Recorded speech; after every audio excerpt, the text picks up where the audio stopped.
Hello everyone.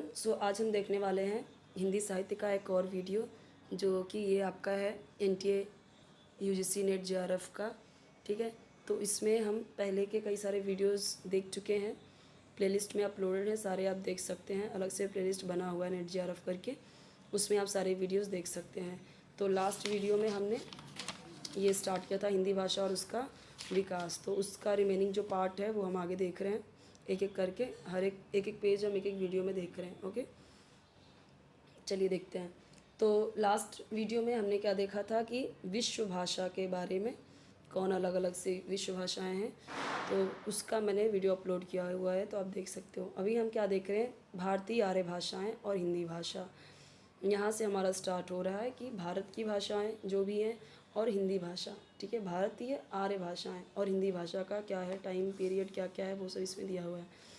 तो यहाँ पर देखिए, अध्ययन की सुविधा की दृष्टि से भारतीय आर्य भाषाओं के 3500 वर्षों के विकास क्रम को सामान्यतः 3 चरणों में विभाजित करते हैं।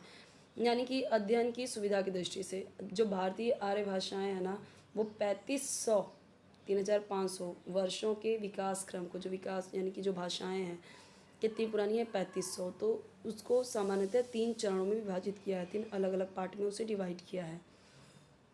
ठीक है, तो भारतीय आर्य भाषाओं के 3 चरण, ये चरण है 3। कौन से? प्राचीन आर्य भाषा है, तो टाइम पीरियड क्या है उसका, 2000 ईसा पूर्व से 500 ईसा पूर्व, यानी ईसा पूर्व यानी जब बिफोर क्राइस्ट, ईसा पूर्व यानी क्या कि जो जिस पीरियड में ईसा मसीह थे उसके पहले की बात है, 2000 उनसे पहले की बात है।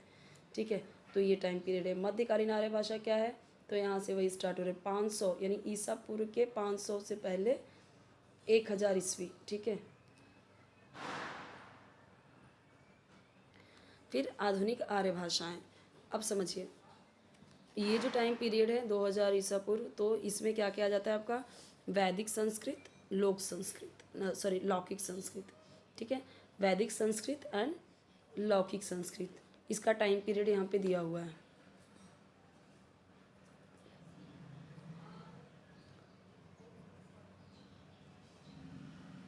ठीक है, फिर जो मध्यकालीन आर्य भाषाएं हैं उसका टाइम पीरियड पाली, प्राकृत, अपभ्रंश तथा अवहट, ये 4 हैं। ठीक है, पाली, प्राकृत, अपभ्रंश, अवहट। आधुनिक आर्य भाषाएं कई सारी हैं, हिंदी, बांग्ला, उड़िया, मराठी, गुजराती, पंजाबी, सिंधी, ये सारे, ये कई सारे हैं। तो इसे आप कैसे लर्न कर सकते हो, इजी तरीका है कि आधुनिक आर्य भाषा में अभी जैसे रविन्द्रनाथ टैगोर ने जो लिखा है जनगण मन, तो आधुनिक का ही है। ठीक है, तो आधुनिक में ही है, तो उसमें है ना लाइन, पंजाब, सिंध, गुजरात, मराठा, द्राविड़, उत्कल, बंग। तो पंजाब, सिंध, गुजरात, मराठा, द्राविड़, उत्कल, बंग, द्रविड़, उत्कल, बंग, तो बंग ये। अब बचा क्या इसमें, उड़िया, हिंदी। तो ऐसे समझ सकते हैं कि हिंदू में हिंदुस्तान में, ठीक है, हिंदी से यहाँ पे ऐसे समझ लें, हिंदुस्तान में ऐसे समझ लो, उसमें हिंदुस्तान में कौन कौन सी भाषाएं हैं, पंजाब, सिंध, गुजरात, मराठा, द्राविड़, उत्कल, बंग। द्राविड़ उत्कल छोड़ दो, ठीक है, और एक उड़िया याद कर लेना। तो बस यही एक आपको एक्स्ट्रा याद करना है, बाकी सब तो आपके नेशनल एंथम में आ जा रहे हैं। ठीक है, राष्ट्रगान में वो आ जा रहा है, और इसका टाइम पीरियड याद कर लीजिए। ये इजी तरीका हो जाएगा लर्न करने के लिए। अगर इससे देखिए तो जैसे मान लो कि ये 3 बच्चे हैं, पाली, प्राकृत, भ्रंश, हट, उनको हम हटा रहे हैं वहाँ से कि हटो यहाँ से, तो पाली, प्राकृत, भ्रंश, हट। ठीक है, पर हट के पहले आप ये याद रखना कि अव लगा हुआ है और भ्रंश के पहले अप लगा हुआ है, तो वो याद रखना, पाली, प्राकृत, भ्रंश, हट। ठीक है, यानी कि ये तीनों हटो यहाँ से। ऐसे सिर्फ ये लर्न करने का तरीका बता रही हूँ कि मध्यकालीन आर्य भाषाएं क्या हैं, पाली, प्राकृत, भ्रंश, हट।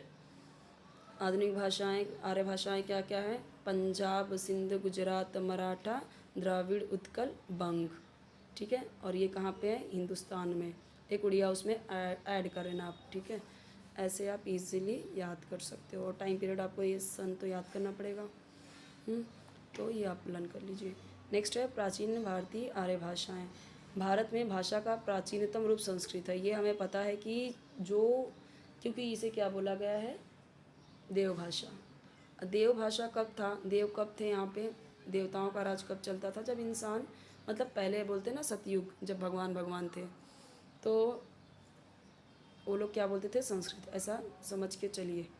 भारत में भाषा का प्राचीनतम रूप संस्कृत है, सबसे ओल्ड, क्योंकि सबसे पहले भगवान रहते थे, तो भगवान क्या बोलते थे? संस्कृत। तो प्राचीनतम रूप क्या हुआ? संस्कृत। वो सबको पता ही है। और भाषिक विशेषता के आधार पर इसे 2 भागों में विभाजित किया गया है। इसको भी, संस्कृत को भी भाषिक विशेषता के आधार पर 2 पार्ट में डिवाइड किया गया है। पहला वैदिक संस्कृत और दूसरा लौकिक संस्कृत। पहला क्या है? वैदिक संस्कृत, दूसरा लौकिक संस्कृत। ये हमने ऊपर भी पढ़ा है ना, यहाँ पे। वैदिक भाषा, वैदिक संस्कृत को, अब ये जो वैदिक संस्कृत है जो 2 भागों में बांटा गया है, तो वैदिक संस्कृत को बहुत सारे नाम से बोलते हैं। वैदिक संस्कृत को वैदिकी, वैदिक, अब वो तो है ही, वैदिक तो ऑलरेडी है, तो वैदिकी, वही वैदिक को वैदिकी कर दो। छंदस, छांदस एक जैसे ही, एकदम लर्न करना इजी है। वैदिक, वैदिकी, ठीक है। छंदस, छांदस, प्राचीन संस्कृत, और उसे प्राचीन संस्कृत के भी नाम से जानते हैं। बहुत इजी है लर्न करना। वैदिक को ही वैदिकी बना दिया, छंदस को ही छांदस बना दिया, और फिर प्राचीन संस्कृत। संस्कृत अब है तो प्राचीन ही ना, पुराना ही है, तो प्राचीनतम रूप संस्कृत है, प्राचीन संस्कृत। तो बहुत इजी है कि वैदिक भाषा, वैदिक संस्कृत को हम और क्या क्या नाम बोलते हैं, तो आप ऐसे समझ के कर सकते हो, ठीक है। कि वैदिक, वैदिकी, छंदस, छांदस, प्राचीन संस्कृत, अभी बिना देखे हम बोल सकते हैं इसे। नेक्स्ट आते हैं वैदिक साहित्य। अब यहाँ पे देखिए संहिता। संहिता में आप देखिए कितने सारे हैं।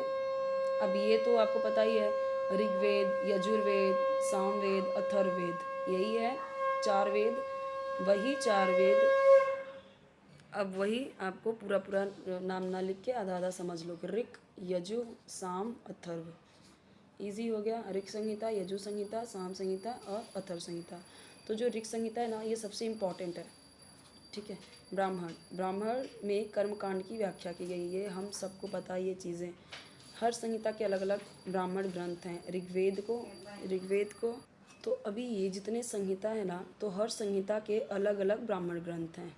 जैसे ऋक संहिता, तो ऋक संहिता का क्या है? ऋग्वेद का और ऐतरेय ब्राह्मण। सामवेद का तांडव अथवा पंचविंश ब्राह्मण। शुक्ल यजुर्वेद का शतपथ ब्राह्मण। कृष्ण यजुर्वेद का तैत्तरीय ब्राह्मण ग्रंथ महत्वपूर्ण है। तो इसमें का क्या है कि जो ऋग्वेद है, तो ऋग्वेद का जो ब्राह्मण है, जो ऋग्वेद है, ऋग्वेद का ब्राह्मण क्या है? ऋग्वेद का ब्राह्मण है ऐतरेय ब्राह्मण ग्रंथ, ठीक है। ब्राह्मण ग्रंथ क्या है? ऐतरेय ब्राह्मण, ठीक है, ऐतरेय ब्राह्मण है। और सामवेद का क्या है? सामवेद का है तांडव, या फिर हम जिसे बोलते हैं तांडव, या अथवा या फिर पंचविंश ब्राह्मण भी बोलते हैं, षड्विश ब्राह्मण भी बोलते हैं, यानी जिसे हम अद्भुत ब्राह्मण कहते हैं, जैमिनी, वो सब। उसके बाद जो यजुर्वेद है, यजुर्वेद में क्या है ना, 2 पार्ट हैं। एक है आपका कृष्ण यजुर्वेद, एक है शुक्ल यजुर्वेद। ये याद रखना है आपको कि यजुर्वेद में 2 हैं, एक है कृष्ण यजुर्वेद, एक है शुक्ल यजुर्वेद। तो जो शुक्ल यजुर्वेद है उसका है शतपथ ब्राह्मण, जो कृष्ण यजुर्वेद है उसका है तैत्तरीय ब्राह्मण। तो ये याद रखना है, शुक्ल यजुर्वेद का क्या है? शतपथ ब्राह्मण, शुक्ल शतपथ, श। कृष्ण यजुर्वेद का तैत्तरीय ब्राह्मण। और जो हमारा बचता है लास्ट अथर्ववेद, उसका क्या है ब्राह्मण? इसमें नहीं दिया हुआ है, पर लास्ट जो अथर्व संहिता है, अथर्ववेद है, उसका क्या है? गोपथ, गोपथ, पथ यानी रास्ता, गोपथ। यहाँ पे तांडव लिखा है, तो उसके बाद आते हैं हम उपनिषद पे। उपनिषद ब्राह्मण ग्रंथों का अंतिम भाग है। इनकी संख्या पूरी कितनी है उपनिषद की? 108। इनमें से 12 उपनिषद मुख्य हैं। 108 हैं, पर जो 12 हैं वो मुख्य हैं। आगे समझते हैं अभी। अब ब्राह्मण ग्रंथों का अंतिम भाग ये देख सकते हैं आप, ये सब आपको लर्न करना पड़ेगा। सिर्फ 12th हैं, 108 हैं वैसे, बट 12th मुख्य हैं, तो वही उतना ही लर्न करना है। और उपनिषदों में वैदिक मनुष्यों का पारमार्थिक चिंतन निहित है, ठीक है। परमार्थ के लिए जो वैदिक मनुष्य थे, जो वैदिक ऋषि मुनि थे, वो क्या करते थे? परमार्थ के लिए वो ये पढ़ते थे, इन्होंने लिखा है ये। इस भाषा में, यानी अभी हम किसकी बात कर रहे हैं, वैदिक भाषा, जो 2 टाइप्स के थे, वैदिक संस्कृत और लौकिक संस्कृत। अभी तक हम वैदिक संस्कृत के बारे में ही पढ़ रहे हैं ये सब। तो वैदिक संस्कृत, इस भाषा में वेद, वेदांग, आरण्यक तथा लिखे गए। यानी इस जो वैदिक संस्कृत में क्या लिखे गए, वेद, जो अभी हमने पढ़ा सब वेद, वेदांग, आरण्यक लिखे गए। वैदिक भाषा में कुल 52 ध्वनियों, 13 स्वर, 39 व्यंजन, 52 ध्वनि, 13 स्वर, 39 व्यंजन का प्रयोग होता था। इस प्राचीन भाषा में 3 लिंग, 3 वचन और 8 कारकों का उल्लेख होता है। ठीक है, तो इस पुरानी भाषा में क्या हो रहा है, 3 लिंग, ठीक है, आपको पता ही है, अगर आपने संस्कृत पढ़ी है तो आपको पता है कि 3 लिंग होते हैं, 3 वचन होते हैं और 8 कारकों का उल्लेख होता है। डॉक्टर हरदेव बाहरी वैदिक स्वरों की संख्या 14 मानते हैं। तो एक डॉक्टर हरदेव बाहरी हैं और वो क्या मानते हैं, 14। यहाँ पे 13 बोला गया था ना, ये क्या बोल रहे, नहीं 14। लौकिक भाषा, अब हमने बात कर ली वैदिक संस्कृत के बारे में, अब हम बात करेंगे लौकिक संस्कृत या लौकिक भाषा के बारे में। वैदिक संस्कृत के 3 रूप हैं, ठीक है, पश्चिमोत्तरी, मध्यवर्ती और पूर्वी। तो यानी कि 3 रूप किसके हैं, वैदिक संस्कृत, जो हमने फर्स्ट टाइप पढ़ा। अब उसमें क्या है, 3 टाइप्स हैं, पश्चिमोत्तरी, पश्चिमोत्तर की बात हो रही है, मध्यवर्ती और पूर्वी। तो जो लौकिक संस्कृत है ना, जो दूसरा टाइप है लौकिक संस्कृत या लौकिक भाषा, वो पश्चिमोत्तरी बोली पर आधारित थी। उस समय की प्रामाणिक यहाँ पे देखिए, उस समय की प्रामाणिक भाषा पश्चिमोत्तरी बोली मानी जाती थी। लौकिक संस्कृत का प्राचीनतम काव्य ग्रंथ क्या है, रामायण, ठीक है, रामायण माना जाता है। और किसने लिखा है आपको पता है, महर्षि वाल्मीकि। वैदिक संस्कृत में ना ए, ऐ, ओ, औ संयुक्त स्वर थे। लौकिक संस्कृत में ए, ओ मूल स्वर रह गए, जबकि ऐ, औ का उच्चारण ऐ को क्या बोलने लगे, ऐ, औ को क्या बोलने लगे, औ हो गया। इससे संस्कृत में 2 संयुक्त स्वर ऐ और शेष बचे। ठीक है, तो देखिए यहाँ पे अगर हम देखेंगे ना तो कई सारे डिफरेंस हमें मिलते हैं दोनों में। जैसे कि जो वैदिक संस्कृत है, इस दौरान क्या होती थी, इस दौरान की रचनाएं पूरी तरीके से क्या होती थी, धार्मिक होती थी। जबकि जो लौकिक संस्कृत है, उस दौरान की रचनाओं में लौकिकता देखने को मिलता है।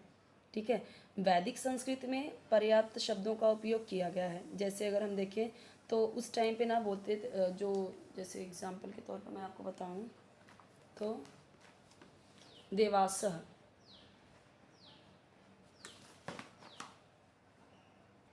जो वैदिक संस्कृत में अगर लिखा है देवासः, ठीक है, और दूसरा शब्द जैसे ले लेते हैं जनामः,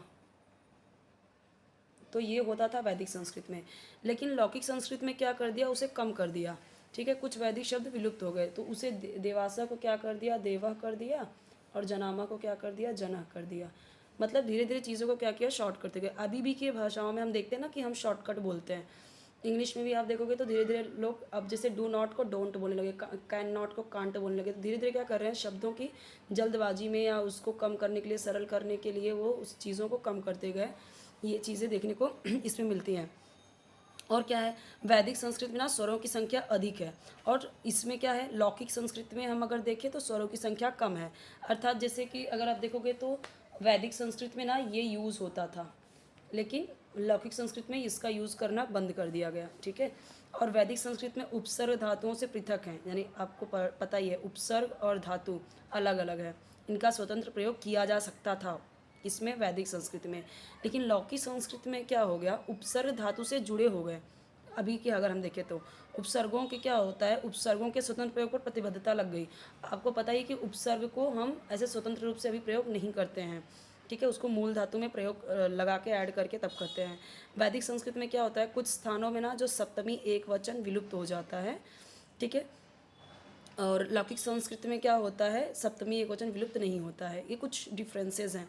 और अगर हम देखें वैदिक संस्कृति में, तो व्याकरण की दृष्टि से अगर देखें तो वैदिक संस्कृति में कुछ अव्यवस्था देखने को मिलती है, उतना प्रॉपर व्याकरण नहीं मिलेगा। लेकिन जो लौकिक संस्कृत आया ना, तो उसमें क्या हो गया कि व्याकरण का जो नियम है उसका अनुसरण करना क्या हो गया, बहुत इंपॉर्टेंट हो गया। लौकिक संस्कृत की बात कर रही हूँ। और वैदिक संस्कृति में अगर बात करें तो लोट लकार की उपलब्धता है, उसमें लोट लकार भी था, जबकि लौकिक संस्कृत में लोट लकार का अभाव है। ये चीज़ें आपको समझ लेना है। ठीक है, जो इम्पोर्टेंट है वो यहाँ पे दिए गए हैं।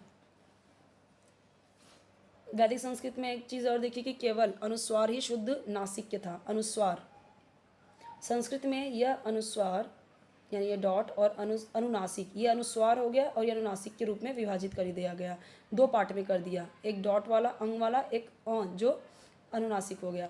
भाषा विकास में वैदिक संस्कृत के बाद की अवस्था लौकिक संस्कृत की है। इस भाषा को संस्कृत या क्लासिक संस्कृत भी कहते हैं। किसे? लौकिक संस्कृत को क्या कहते हैं?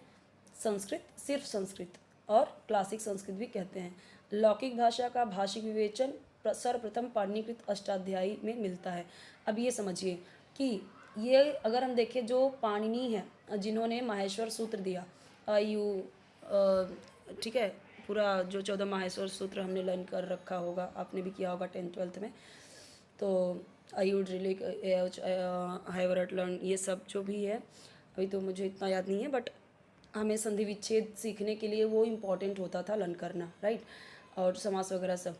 तो वो जो पाणिनि के पहले की जो चीज़ें हैं वो सब अगर हम देखें तो एक बार में वैदिक संस्कृत में दिखता है। और पाणिनि के टाइम से क्या हुआ कि जब उन्होंने ये माहेश्वर सूत्र बनाया, व्याकरण बनाया, तो उस टाइम से क्या चल गया, ये लौकिक संस्कृत। और ये सारे कहाँ पे मिलते हैं हमें? अष्टाध्यायी में। अष्टाध्यायी में इसी भाषा का व्याकरण रूप है। इसी भाषा में रामायण, महाभारत, अर्थशास्त्र, नाट्यशास्त्र, अभिज्ञान शाकुंतलम, ये कादम्बरी जो कालिदास ने लिखा है, ये सब, तो ये प्रसिद्ध रचनाएं लिखी गई हैं। किसमें? तो याद रखना है आपको, लौकिक भाषा यानी लौकिक संस्कृत में। वैदिक भाषा की 4 ध्वनियों क, ल, जीवमूली और उपध्यानी के लुप्त होने से लौकिक संस्कृत में 48 ध्वनियाँ ही शेष रह गईं। विदित है इस काल में संस्कृत भाषा का स्पष्ट व्याकरण मिलना शुरू हो जाता है। यस, मैंने आपको पहले ही बताया कि इसमें आपको व्याकरण स्पष्ट रूप से देखने को मिलेगा। मतलब कि ये समझिए कि इसमें व्याकरण का नियम और उसका अनुसरण करना इम्पॉर्टेंट है, जबकि जो वैदिक संस्कृत था उसमें इतना कुछ नहीं था। यहाँ पे हमने क्या पढ़ा? हमने यहाँ पे पढ़ा वैदिक संस्कृत और लौकिक संस्कृत के बारे में, ठीक है। तो संस्कृत जो सबसे प्राचीन भारतीय आर्य भाषा है वो संस्कृत है, और संस्कृत में ही 2 पार्ट है, वैदिक और लौकिक। इसे मैंने बहुत डिटेल में एक्सप्लेन किया हुआ है। कुछ भी डाउट है तो कमेंट सेक्शन में पूछिए। चैनल जरूर सब्सक्राइब कीजिए, वीडियो लाइक कीजिए, फ्रेंड्स के साथ शेयर कीजिए, और कोई वीडियो चाहिए तो आप मुझे कमेंट बताइए आपके सिलेबस से रिलेटेड। और नेक्स्ट जो है हम देखेंगे नेक्स्ट वीडियो में, ठीक है।